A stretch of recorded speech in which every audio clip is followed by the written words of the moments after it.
Yesterday we got the wonderful news that we were all waiting for, the birth of the baby Sussex, Lili.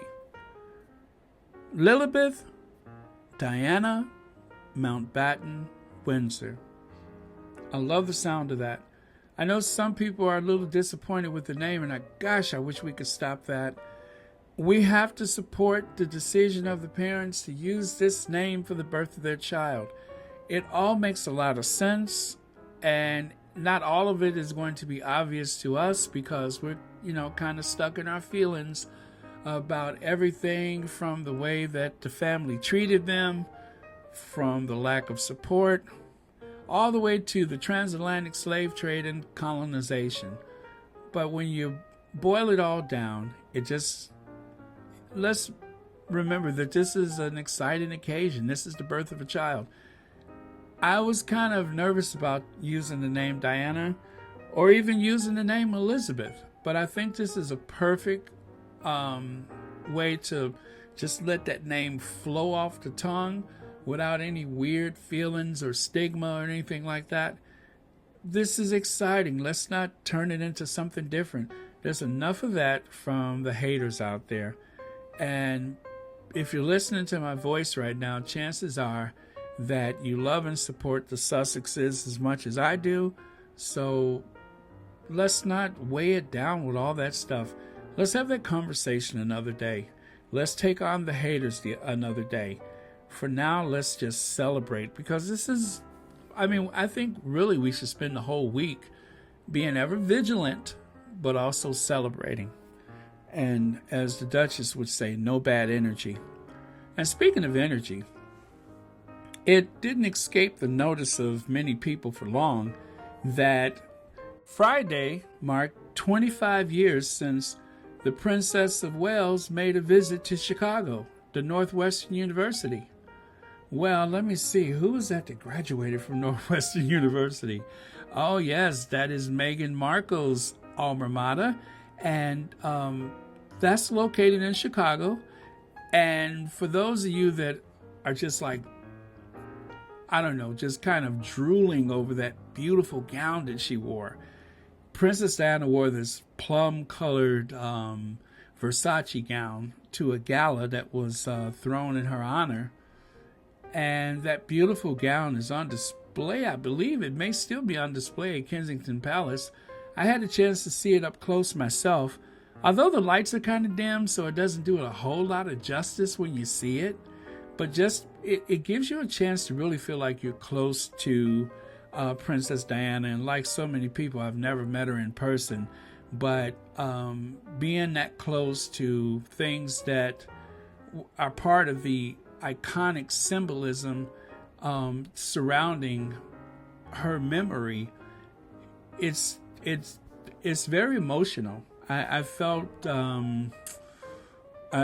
like this really strong connection to the Princess of Wales, not only from being near some of her personal possessions like that, but also visiting the Sunken Garden, which is something that a lot of people said was like her favorite place at Kensington Palace.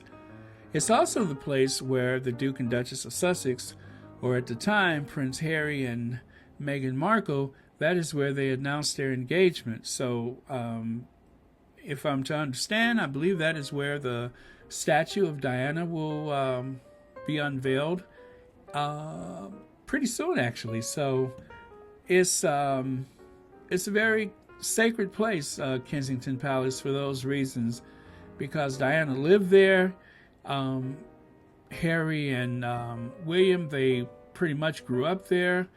And, of course, Diana was there, So it's, for all those reasons, a very sacred place, especially for the Sussex squad.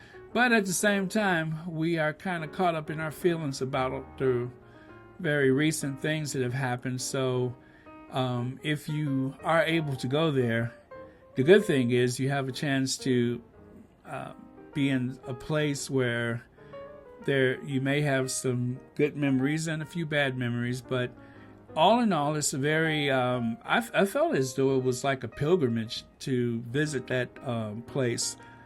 But then at the same time, it's very emotional if you feel a certain way about Princess Diana.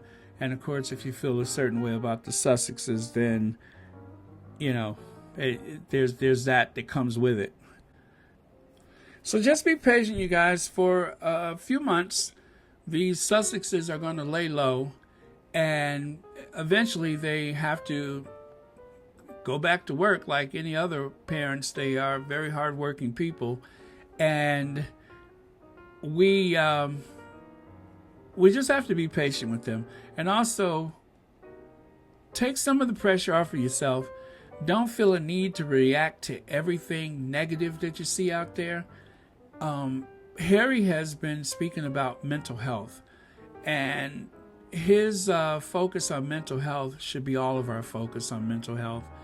And using social media as a substitute for whatever relations that you do and don't have in your life. You get angry about something and you want to go online and just put someone in blast.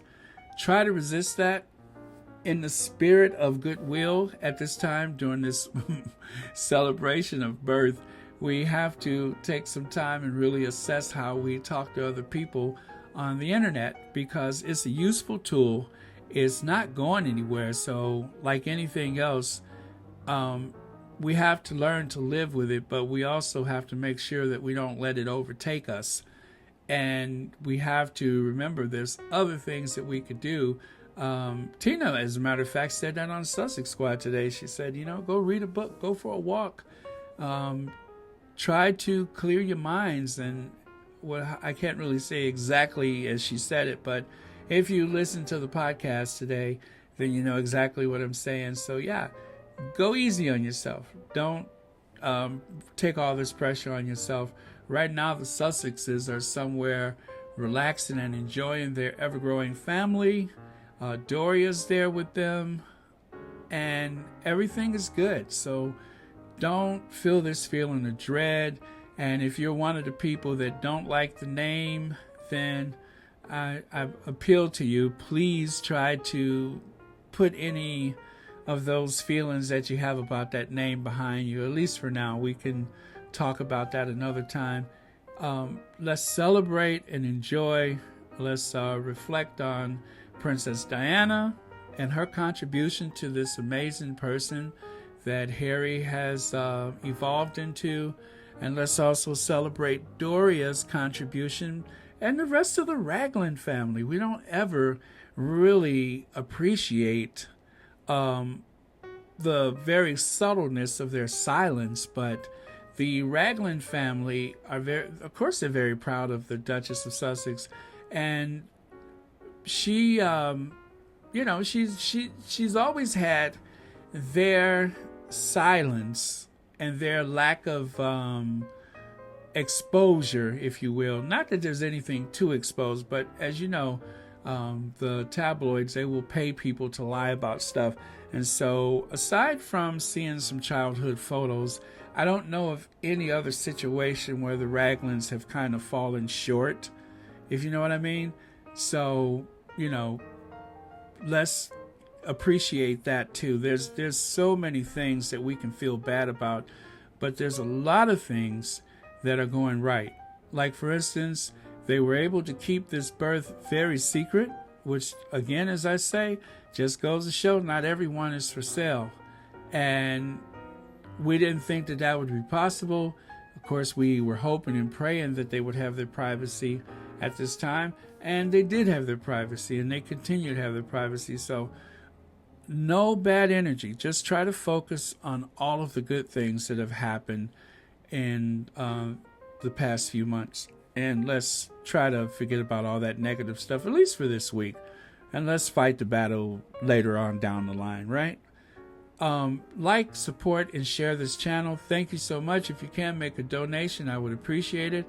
Everything that you have donated to this channel, believe me, so far, it has gone back into this channel. I had to make some upgrades to keep making this possible. And I do appreciate your support. Even if you are only able to hit that like button, so much support has... I read the comments, and I tell you, sometimes I am just, I'm in awe of the whole thing. I'm in awe of the whole thing. Maybe about 45 days ago, this channel that has been around for about a year was just laying there, and I just, with everything going on with the pandemic and of course the presidential election, I just could not really wrap my brain around doing what I'm doing right now, and it's something that I love to do. I felt a grave injustice with the way that the Sussexes were being treated, and I just would use my voice any way I could, anywhere I could, but the people that I was speaking to, they didn't understand where I was coming from. And that is, I'm standing on principle of this woman of color who was being mistreated, and Prince Harry, who's like family because of his mother. So because of that, I decided to channel those frustrations into this channel, and there I found a community that was able to understand some of the things that I was saying and feeling all along. And that's the whole point of the Sussex Squad, is bigger than Harry and Meghan. And when people say that, you know, believe it. It is bigger than Meghan and Harry. This is about principle. And plus, I hate a bully. I hate a bully. And I'm sure a lot of you feel the same way. There is a lot of good people in this world, so don't forget that. Don't let all of these negative people convince you otherwise. You know, like Tina said, get out, read a book, go for a walk, sit in the park, and try to clear your minds. And then some of those issues, we can talk about that stuff another time. Right now is the time for celebration. Thank you so much. Please like and share, donate. I'm out.